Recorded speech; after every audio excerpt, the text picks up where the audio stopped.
Well, people came out today because the Westboro Baptist Church from Kansas, they have, following. Basically, it's mostly his family members, but anyway, they came out and they wanted to kind of just threaten and protest a forum that was going on in the center in Hallstead, which is a gay safe place. It's basically kind of our sanctuary.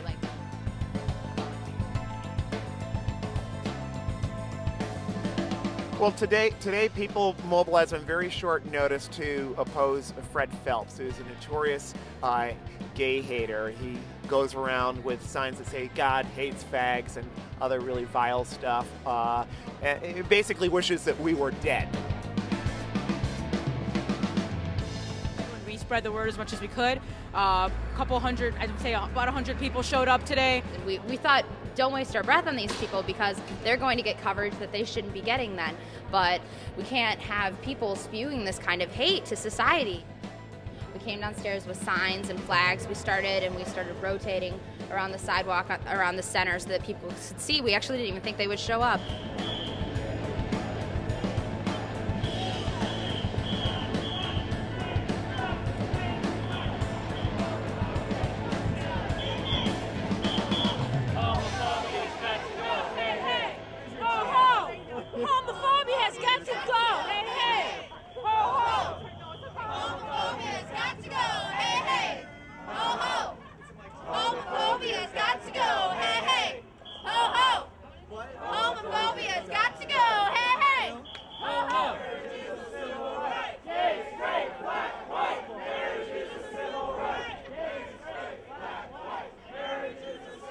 I think it's important to know the history of Fred Phelps and Chicago, and that this is the first time in a decade that he has attempted to come to Chicago. And the reason why it's been so long since he's been here is what we did to him the last time he was here.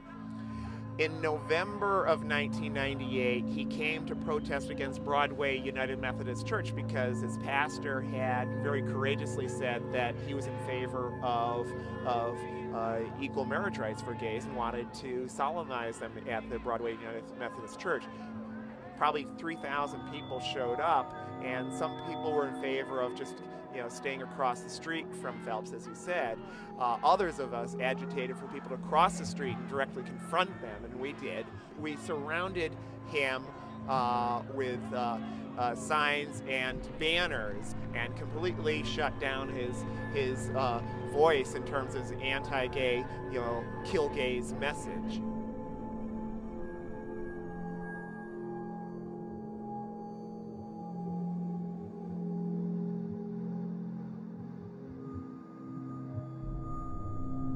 People are insulted that their civil rights can be voted away, that if that was the way that all civil rights were decided, we never would have gotten things like interracial marriage rights and so forth, which, by the way, were pioneered in California as well with the 1947 court decision by that state's Supreme Court that was wildly unpopular at the time. So this whole notion that people's civil rights should be put up to a vote is utterly fallacious and unjust.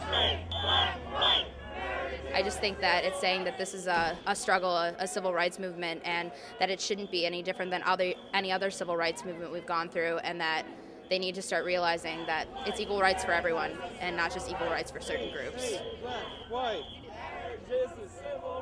Last night we got police confirmation that it was actually going to happen, and cowardly as they were in front of the police station because they probably felt like that was the only thing that would protect them. But this is a police station in Boys Town, by the way. So he's a representative from the Westboro Baptist Church, and they're a bunch of bigots.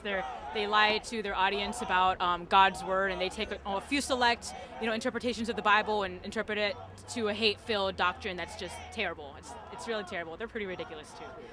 The fact that they're even coming out and religion is supposed to be about love, and they're coming out and spreading hate and bigotry.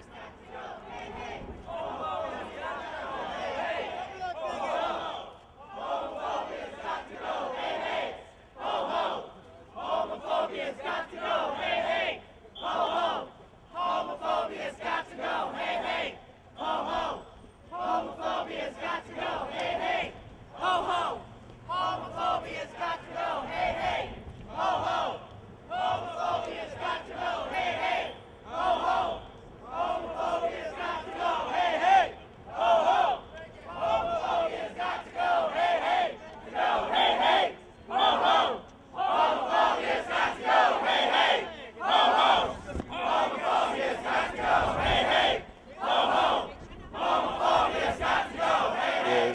got right up in his face with huge banners that completely obscured his message and basically shut him down and made his protest completely ineffective. The media, if they wanted to get pictures of his, God hates fag signs and so forth, if they wanted to, couldn't, because they were completely obscured by our huge banner. Homophobia's got to go, hey, hey! Homophobia's got to go, hey, hey! Homophobia's got to go, hey, hey! Homophobia's got to go, hey, hey! Homophobia's got to go, hey, hey! Homophobia's got to go, hey, hey! Homophobia's got to go, hey, hey! We marched down there, we saw a few of them, and we hid them. We hid their hate with sheets, and we covered their, bigot words with our chants and showed basically, overall it was a pretty peaceful protest, I would say. I think that people got a little intense about it, because when you really care about something, it's hard not to really go all gung-ho about it.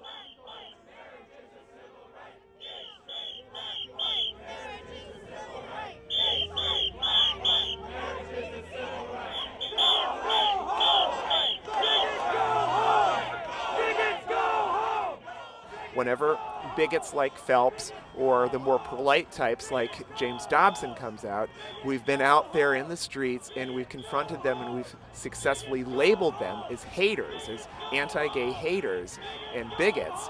And that is what has won us our victories, because it's forced the other side on the defensive, politically isolating them by labeling them as bigots. Most people in the United States don't like to be seen as haters themselves, and you peel away their soft support. And that's what we've successfully done in this state heretofore, and we'll continue to do so.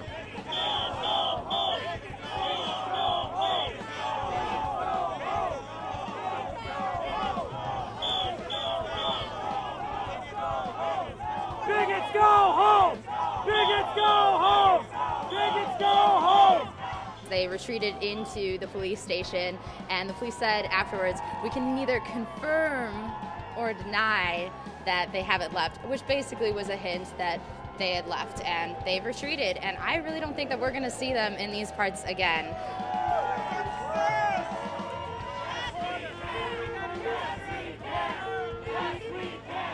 All these events over the past couple weeks, even though a lot of it's been a slap in the face, it's been very unifying as a community, and people just come together and show that, no, we don't want to just fight for the rights that have been denied of us recently. We want to fight for more than that. We're going to get all the rights we deserve. It should be equal rights for everyone.